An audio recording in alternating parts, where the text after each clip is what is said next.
पापा कितने स्मार्ट लग रहे हो। अच्छा भाई मस्का तेरे मार से रहा कम। प्रीति फोन हाँ कर दिया। प्रीति घर पे आओ, एक काम है। क्या हुआ? तुम आओ तो सही। आ रहा हूँ। कौन सा काम है गाइस, वीडियो को एंड तक देखिएगा। पापा पिंकिया से मिलने गए थे क्या? नहीं तो मम्मी क्यों बुला रही है? वो तो घर पे जाके पता चल जाएगा ना। हाँ बोलो मैडम।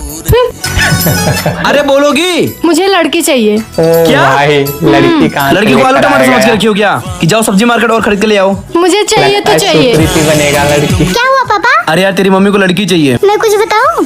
बताओ तो। देखते हैं गाइस क्या बताता है। ओह वाह सुप्रीति बनी। गाइस वीडियो पसंद आए तो लाइक और चैनल को सब्सक्राइब जरूर कीजिए।